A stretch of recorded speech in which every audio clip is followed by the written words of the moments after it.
Salut à tous, on se retrouve encore dans un petit tutoriel et aujourd'hui on va revenir un petit peu sur ce qu'on a vu au début de l'année qui sont les sauts de précision. Donc on va revoir un petit peu les bases et comment bien atterrir sur quelle zone du pied et comment bloquer un saut.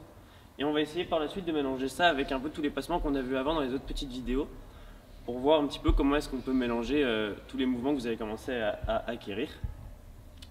Donc déjà un saut de précision, c'est quoi un saut de précision? C'est sauter d'un point A à un point B, mais pas juste en bourrinant et en sautant le plus loin possible, en se disant ok c'est bon, j'ai sauté ce que je voulais sauter, c'est cool. Non, on va chercher une précision, comme dans le nom en fait. Et du coup c'est pas tout le pied qui va se poser sur la zone, mais c'est uniquement le bout des orteils et les coussinets ici. Donc on va atterrir, on va être dans cette position là en fait.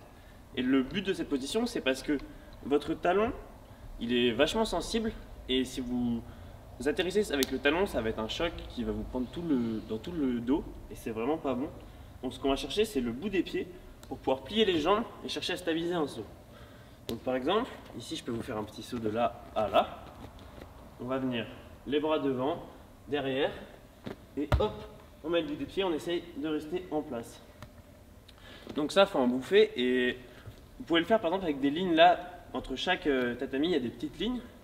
C'est vachement bien pour juste s'entraîner à sauter sur ces lignes et vérifier que quand vous faites vos sauts, vous atterrissez bien là où vous visualisez votre atterrissage. Parce que là, on est au sol, il n'y a pas de souci. Mais plus on va monter en hauteur ou quoi, sur des petits murets, même sur des marches ou quoi que ce soit, quand vous allez faire un saut, il va falloir être sûr que oui, je l'ai, non, je ne l'ai pas. Et le but, c'est pas juste j'ai de la détente, je saute vers l'avant et je vois ce qui se passe. On va chercher une précision et surtout à conscientiser quelle distance on saute et comment est-ce qu'on peut bien atterrir. Du coup, maintenant qu'on a vu sur quelle zone du pied atterrir, on va essayer de voir si on peut mixer ça un peu avec nos passements qu'on a vus la dernière fois. Ce qui est quand même vachement cool de pouvoir faire des passements et réussir à bloquer un saut. C'est une sensation que je trouve vraiment hyper satisfaisante personnellement. Du coup, on va mettre un petit peu en deux parties les passements qu'on a parce qu'on va voir ceux où les jambes passent devant, donc comme sur le dash vault, je ne sais pas si vous vous souvenez, ou sur le saut du voleur, qui sont ces mouvements-là. Les jambes, c'est les premières à quitter le module. Et ici, l'avantage, c'est que du coup, notre regard, il est fixé sur nos pieds et on va voir où on va atterrir assez facilement. Moi, ce que je vous conseille pour commencer, c'est de trouver par exemple, comme ici, j'ai une petite hauteur et un truc, bon là c'est une planche, mais ça peut très bien être une ligne au sol ou peu importe, juste quelque chose qui vous fasse dire ok je vais atterrir ici et pas autre part. On va venir se mettre assis sur notre petite hauteur, notre petit module, peu importe ce que c'est. Et juste en partant d'assis, on va venir lever les genoux et pousser avec les pieds vers l'avant pour essayer d'atterrir en précision là où on veut. Donc ça donne ce mouvement là. Et ici on va essayer de rester, de bloquer ce saut, les talons hors de la zone. Et ça, il faut le répéter. Parce que c'est avec cette technique-là que vous allez voir le regard sur vos pieds et sur quoi est-ce qu'on atterrit. On arrive dessus et on met le bout des pieds. Hop. Donc ça, pareil, il faut en faire plein, il faut en faire plein. Et ça, en fait, ça va vous emmener après, par exemple, si là je vous montre un saut du voleur, c'est exactement le même mouvement, sauf que, hop, j'arrive avant et j'arrive en précision sur mon module.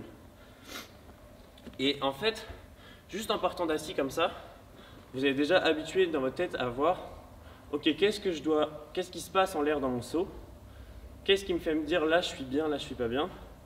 Si vous envoyez trop et que vous allez vers l'avant, vous allez vers l'avant et pareil vers l'arrière, mais du coup il faut essayer de trouver ce juste milieu où on arrive avec le bon poids et la bonne force. Plus vous allez sauter avec beaucoup de vitesse, plus vous allez courir avant, plus ça va être compliqué parce que plus la zone d'impact doit être précise, sinon vous allez tout simplement atterrir derrière le module et là on ne maîtrise plus, on ne contrôle plus, du coup c'est moins intéressant. Donc ça c'est pour les passements où les pieds passent devant, donc on peut le faire la même chose par exemple avec le dash vault. Si je suis ici, hop, là par exemple j'ai un peu sous-envoyé, du coup il faudrait que je le refasse pour trouver la bonne force. Maintenant on va voir aussi du coup pour le saut de chat ou le passement fluide. Parce que là, c'est un petit peu différent.